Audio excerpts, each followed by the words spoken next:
just a bit of the mechanics. If you were to imagine a media sustainability fund, what would that look like? I think it is important for us to think about some of the building blocks. I know Churchill Otieno gave a very good overview of what some of the justifications would be from a legal standpoint, going through our constitutional provisions that privilege things like access to information, freedom of the media, and that sort of thing. He also went through some economic justifications.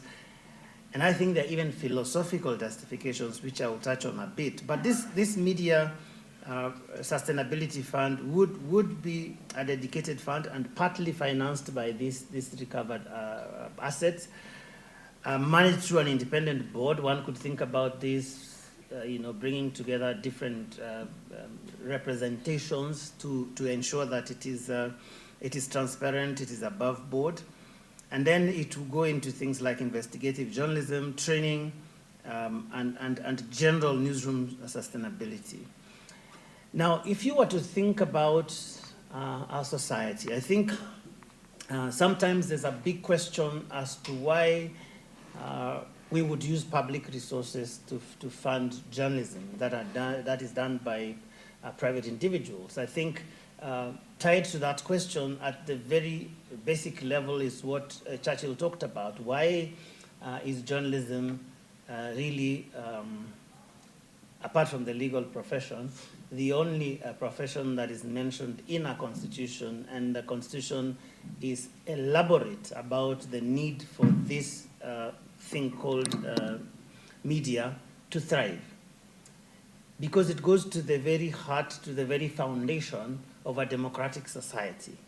And over the years, different people, different philosophers have even grappled with this idea of democracy and how free speech and just a free flow of ideas then help to keep society healthy.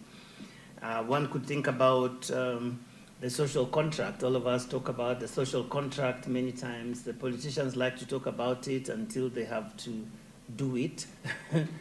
But from a philosophical standpoint, if we were to look at government as then part of this social contract, Jean-Jacques Rousseau talked about this whole idea that governments derive their legitimacy from the people, and therefore these people expect a certain amount of transparency, accountability, and even the service that they get. And I think that because journalism serves as a watchdog, it ensures that the government upholds its end of that contract. And therefore, if you were to think about the fact that corruption distorts that arrangement, weakens governance institutions, diverting public resources and that sort of thing, then surely restoring these through funding journalism generally aligns with the broader ideas about strengthening democracy. So one could look at it from that perspective. I mean, there are also people who have talked about this idea of the marketplace of ideas, where public conversation is not dominated just by clever people and elites, that there ought to be space and room for all kinds of voices to find expression, and then society in its own way can filter what is sensible and what is not. And that is a big role that we play as the media. And I think that it is important for us to know that when this principle is violated, then there are things like capture of informational spaces, and that really becomes dangerous, because even people who steal can easily get away with what they've stolen because people can't even ask questions. Many people also think about democracy as a public good. So if there are certain people who are not able to engage in democracy, and the media is a big enabler of that, it means that even the fight against corruption becomes very difficult. So there are many ways. I mean, Churchill talked about looking at this from the legal standpoint, from the economic perspective.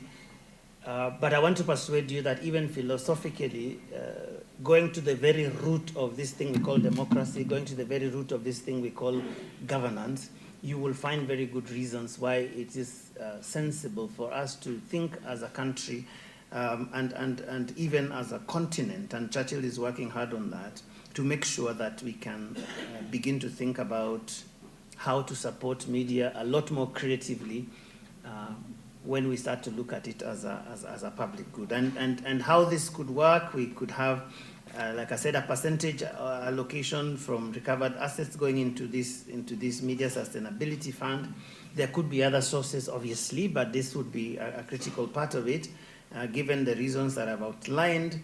This could support grants for investigative journalism, for example, some fellowships where journalists get to be part of some programs that build their capacity in how to deal with corruption, because corruption is not very easy to trail.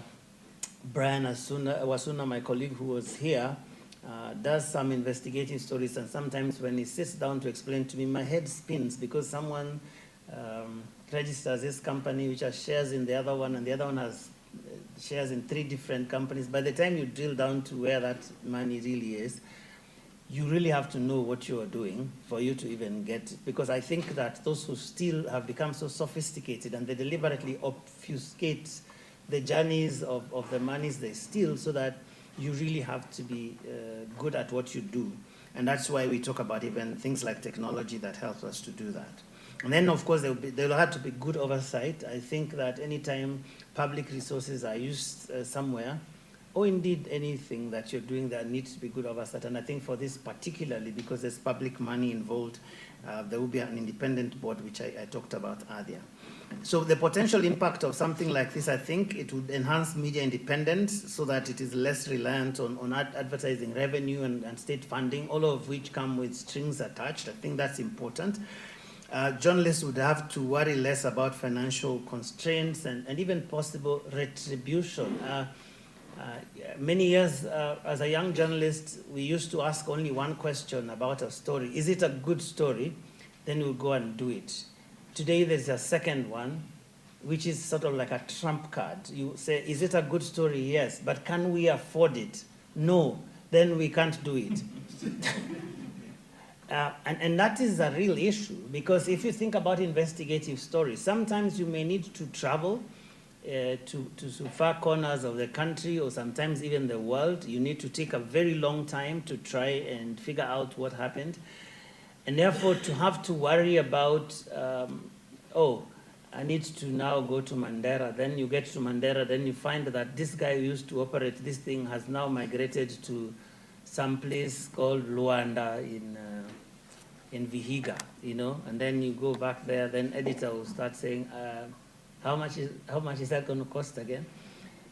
So there's no worse thing for a journalist than seeing a good story and not being able to do it because they can't afford. And so these are practical things that this kind of thing would help to deal with. And I think that, as I mentioned, at a philosophical level, it will strengthen our democracy, because it will enable us to play our role in holding power to account.